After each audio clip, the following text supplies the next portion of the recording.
The large meeting room fell silent as the alien visitors entered.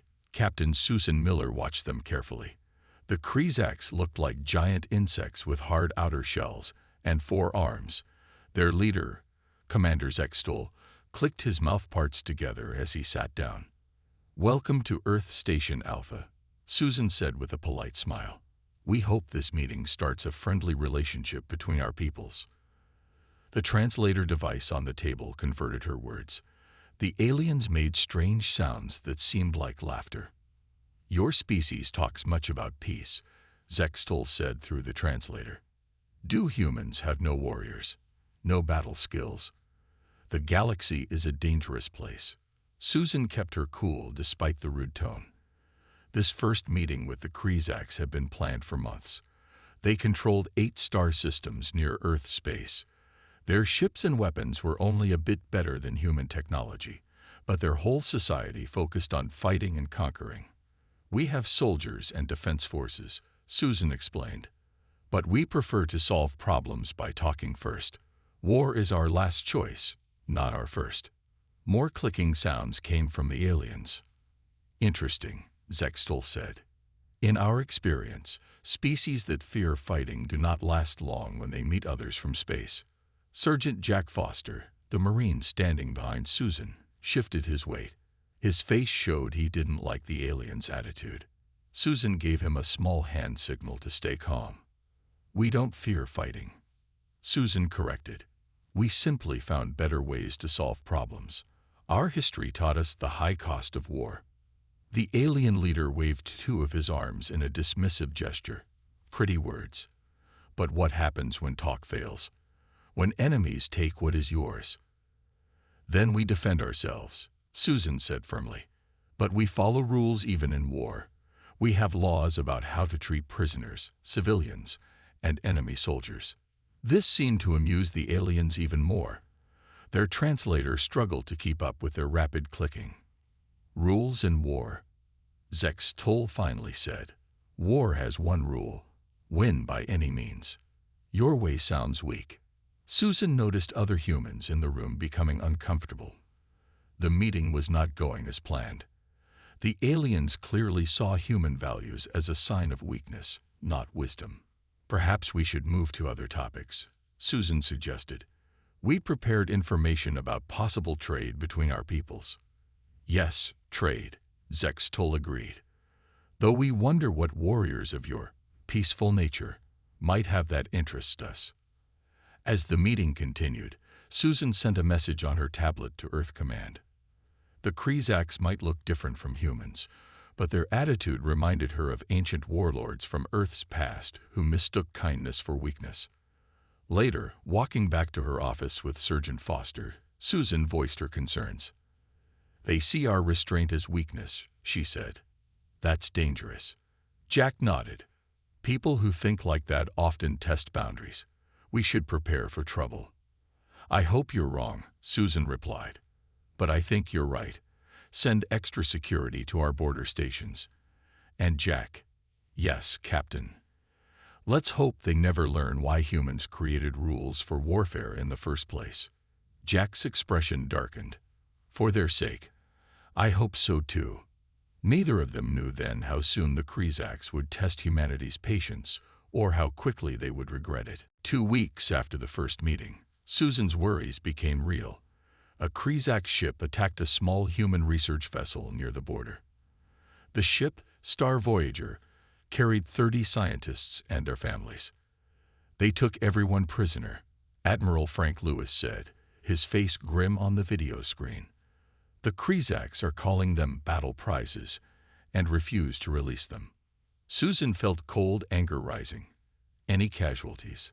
3 security officers killed during the attack. The scientists and their children are alive, but being held on the Krezak ship Dark Spear.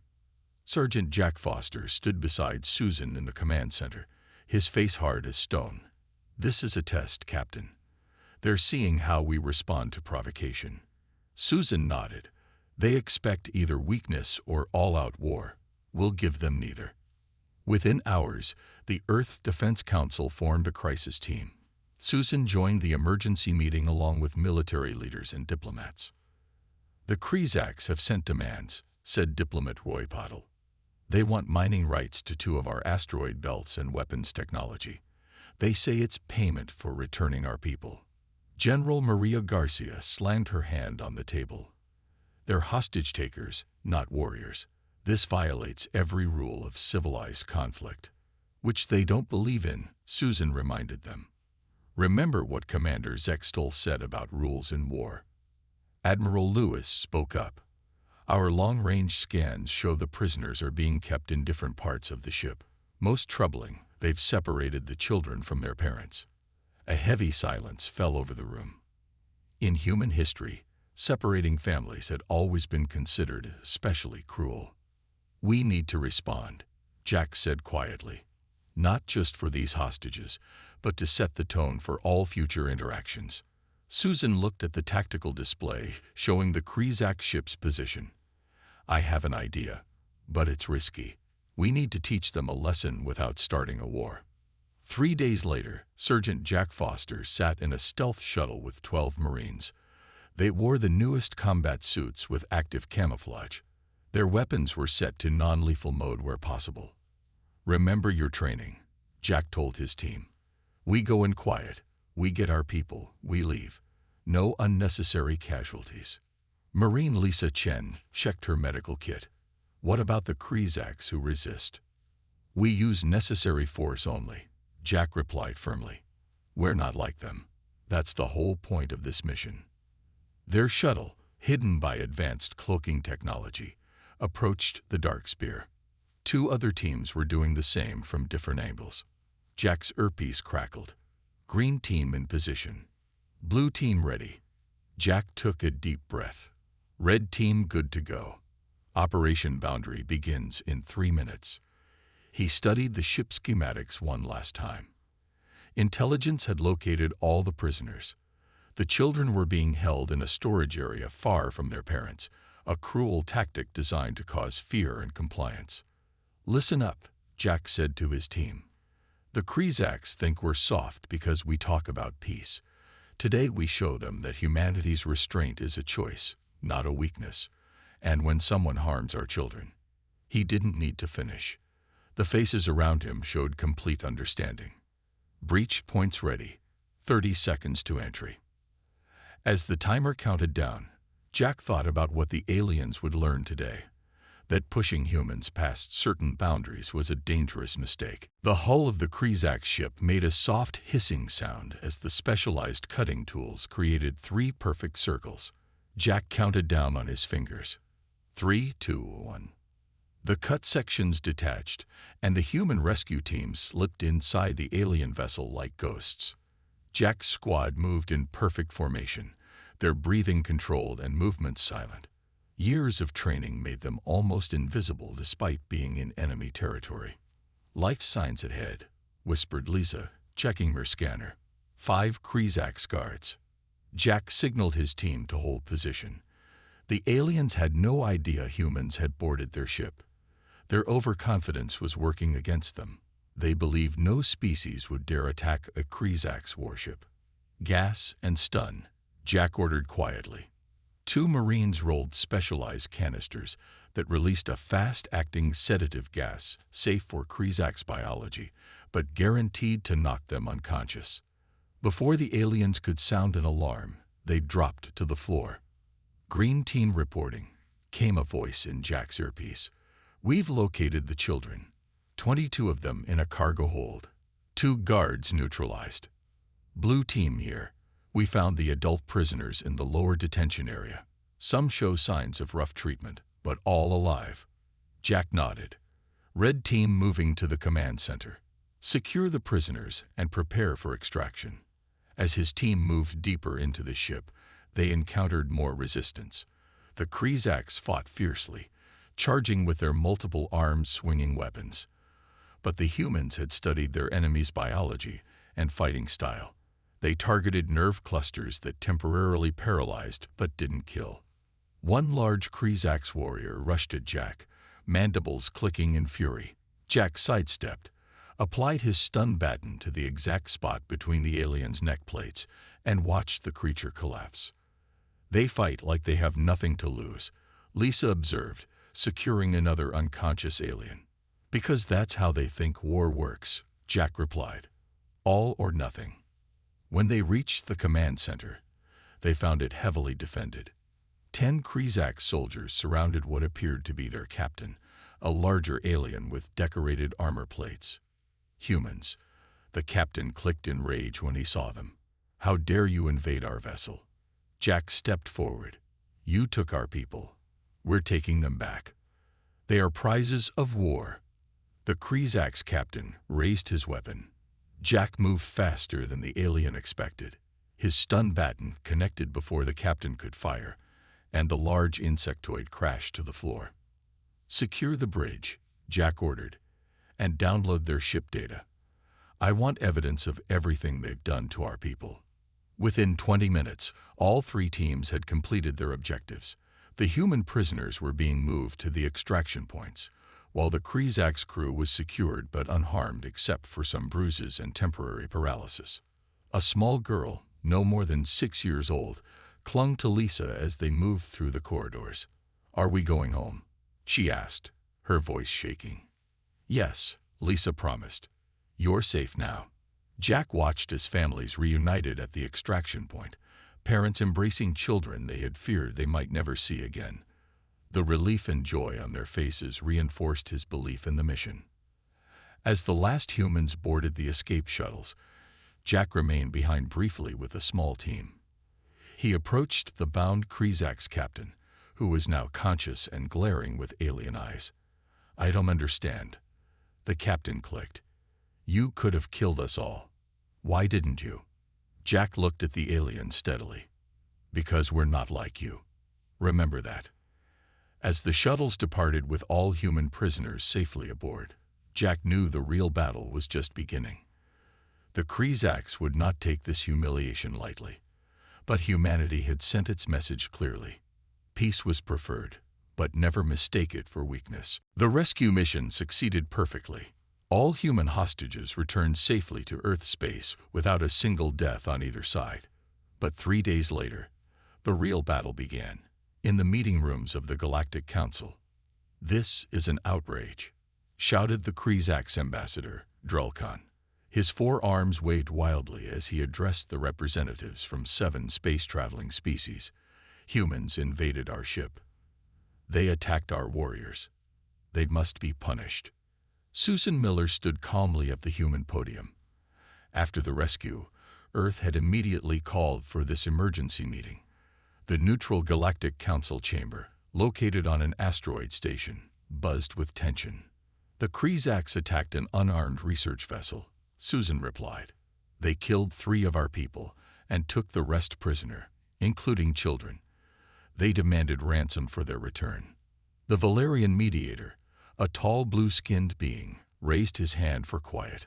Both sides claimed the other acted first. We must review evidence before making judgments. Susan nodded. We are prepared to share all records of these events. The Krizak's ambassador clicked his mandibles angrily. What evidence? Your word against ours. Susan smiled slightly. Actually, we have more than words. She pressed a button on her console. During our rescue operation, we downloaded the complete log from the Krizak ship Darkspear. The room fell silent. On the large display screen appeared internal recordings from the alien vessel, showing the initial attack on the research ship, the capturing of human prisoners, and most damning of all, footage of crying children being separated from their parents. These actions violate 3 different Galactic Council agreements on treatment of non-combatants, Susan said quietly. Agreements that protect all our species. The Krizak's ambassador seemed stunned. You? Copied our ship records. How dare you? There's more, Susan continued, ignoring his outburst. The screen now showed Krizak's officers discussing how to break the human spirit by threatening the children. Murmurs of disapproval spread through the chamber. Even species that had previously been neutral began looking at the Krizaks with new concern. The Valerian mediator's voice was cold. Is this true, Ambassador Drulkan? The Krizaks seemed caught between rage and embarrassment. We follow our traditions of war. Prisoners are tools to be used. And how did the humans use their prisoners when they controlled your ship? Asked the representative from the Talon Federation, a normally quiet species. Susan changed the display again. Now it showed the rescue teams stunning rather than killing Krizak's guards, providing medical attention to injured aliens, and leaving all crew members restrained but unharmed. We had complete control of their warship for 45 minutes, Susan explained. We could have destroyed it or killed everyone aboard. Instead, we took only our people and left. The contrast was striking. Many council members nodded in approval of the human approach. The Krizak's ambassador, seeing support shifting away, tried a different approach. Humans claim to be peaceful, yet they have weapons that could have destroyed our ship. Their words of peace hide great military power. Jack Foster, standing behind Susan, stepped forward. May I address the council? The Valerian nodded. Jack looked directly at the Krizak's ambassador. You mistake our restraint for weakness. You think because we prefer peace, we cannot fight. You are dangerously wrong. He paused, letting his words sink in before continuing. We could have responded to your attack with massive force. Instead, we chose the most careful approach possible. Not because we couldn't destroy you, but because we chose not to. The chamber fell into thoughtful silence. For the first time, the Krizak's ambassador seemed to consider that he might have misjudged humanity completely. The tension in the Galactic Council chamber grew as Sergeant Jack Foster stood before the assembled representatives. The Krizak's delegation clicked their mandibles nervously, while representatives from 6 other spacefaring civilizations watched with interest. With the Council's permission, Jack said, I'd like to explain something about humanity that the Krizak's have misunderstood. The Valerian mediator nodded. Please proceed. Jack activated the display screen behind him. Images appeared showing Earth's history, ancient battlefields, world wars, and finally, the devastating nuclear conflict of 2089 that nearly ended human civilization. For most of our history, humans fought each other, Jack explained in simple, clear words. We became very good at killing. Too good. We almost destroy ourselves multiple times. The images shifted to show the signing of peace treaties and international agreements. These are the Geneva Conventions, the Hague Rules, the Orbital Accords, documents where we limited how we fight. Not because we couldn't do terrible things, but because we learned we shouldn't. The Krizak's ambassador interrupted. This history lesson is pointless. What does it have to do with our current dispute? Jack looked directly at him. Everything. You believe we're weak because we talk about peace and rules in warfare. You're wrong. We created these rules precisely because we know how horrible war can be when there are no limits. New images appeared. Comparison footage from the rescue mission showing Krizak soldiers threatening human children alongside human Marines using careful, non-lethal methods against armed Krizaks. When you separated children from their parents to create fear, that's what we call a war crime, Jack continued. When you threatened civilians to get what you wanted, that's another war crime. The council chamber was completely silent now. Even the normally restless representatives were paying close attention. We don't avoid these actions because we can't do them. We avoid them because we've seen where they lead, to endless cycles of revenge and greater atrocities. Jack showed more images, Earth's current military capabilities, including orbital defense platforms and energy weapons.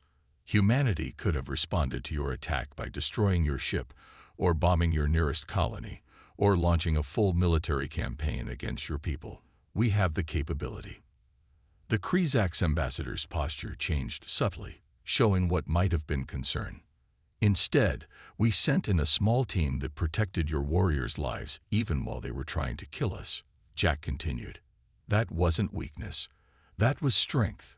The strength to use exactly the right amount of force, no more and no less. Jack walked closer to the Krizak's delegation. Your species prides itself on martial prowess. You train for battle all your lives. But there's something you haven't learned yet. The difference between a warrior and a butcher. He pointed to the images of rescued children reuniting with their parents. A true warrior fights other warriors. A true warrior protects the weak. A true warrior knows when not to fight. Those aren't signs of weakness. They're the marks of true strength and honor. The oldest Krizax in the delegation suddenly stood. Unlike the others, this one's exoskeleton showed signs of many battles, scars and repaired cracks. "I am Elder Kivzak," he announced. "I have fought in 37 campaigns. The human speaks truth that many of our young warriors have forgotten." The ambassador looked startled at this unexpected support from one of their most respected elders. "In our ancient texts," Elder Kivzak continued, "our greatest war leader Tikvax wrote, 'The strongest warrior knows when to lower his blade.' We have forgotten this wisdom." Jack nodded respectfully to the elder. "On Earth, we have a saying, 'Anyone can take a life. It takes true strength to preserve one.'" For the first time since the conflict began, a path toward understanding seemed possible. The council chamber remained silent after Elder Kivzak spoke. His support of the human perspective had shocked everyone, especially the younger Krizax. Ambassador Drulkan's mandibles twitched nervously. "Elder, with respect, these humans invaded our ship. After you took their children hostage," the elder cut in sharply. His forearms moved in a pattern that the translator identified as a gesture of disappointment. "I have studied the evidence. This was not honorable combat." The Valerian mediator leaned forward. "Perhaps both species can learn from this incident. The question now is how to move forward without further conflict." Susan stepped up beside Jack. "Humanity doesn't seek war with the Krizax. We want peaceful relations with all spacefaring species." "Peace," scoffed a younger Krizax official. "Always talk of peace." Elder Kivzak clicked sharply, silencing the younger official. Then he did something unexpected. He walked across the chamber floor until he stood directly before Jack and Susan. "I wish to understand better," the elder said. "You had our ship at your mercy, our warriors helpless, yet you departed without taking revenge for your dead. Why?" Jack met the alien's compound eyes steadily. "Because the cycle has to end somewhere. If we had killed your people, you would have attacked again. More would die. Where does it stop?" The elder considered this. "In our history, it stops when one side is completely defeated." "That's one way," Susan agreed. "But there's another, when both sides realize that neither can truly win through force alone." The elder's antennae twitched thoughtfully. "You humans are not what we expected." "Nor are you," Jack replied. "Your younger warriors mock peace, but you, who have seen the most battle, seem to understand its value." A slow clicking sound came from the elder, what humans now recognized as Krizax laughter, but without mockery. "I have lived 200 of your years," Elder Kivzak said. "I have seen empires rise and fall. The strongest seeming species are often the most brittle when truly tested." He turned to address both his delegation and the council. "The humans show a different kind of strength. When we took their people, they did not panic or rage. They planned carefully. They achieved their goal with minimal harm. This requires discipline we should respect, not mock." Ambassador Drulkan seemed confused by this turn of events. "What would you have us do, Elder?" "Surrender to human demands." "There are no demands," Susan clarified. "We want only the safe return of our remaining research vessels and a promise that civilian ships will not be attacked again." The elder's compound eyes studied Susan and Jack for a long moment. Then he made a complex gesture with his upper arms. "I propose something more," he announced. "A cultural exchange. Let warriors from both our species learn from each other. Let us send our young officers to train with humans and accept human observers on our ships." Surprised murmurs filled the chamber. No one had expected this proposal, least of all the Krizax ambassador. "Is this wise, Elder?" Drulkan asked. "Wisdom often comes from unexpected sources," Elder Kivzak replied. "I have fought too many battles not to recognize when a new approach is needed." He turned back to the humans. Your restraint intrigues me. Perhaps there is strength in it that we have not understood. Will you teach us? Susan looked at Jack, who nodded slightly. We would be honored, she answered, and perhaps we can learn from your people as well. The Valerian mediator seemed pleased. Then we have the beginnings of agreement rather than war. The council approves. As the formal proceedings continued, Jack noticed how the other species in the chamber looked at the humans differently now.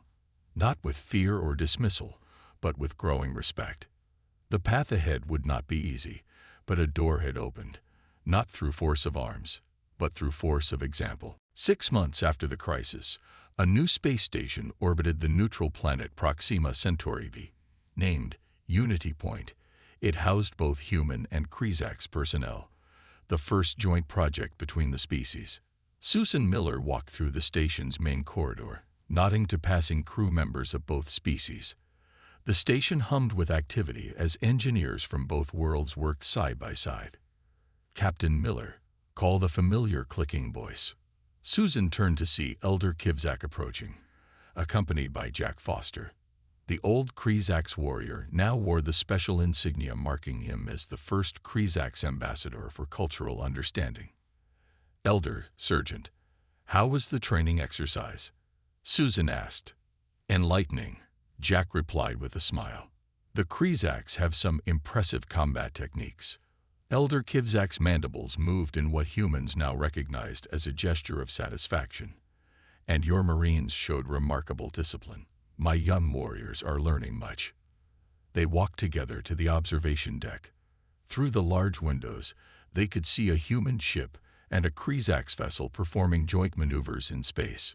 6 months ago, those ships would have been firing at each other, Susan observed. Many of my people still struggle to understand your ways, Elder Kivzak admitted.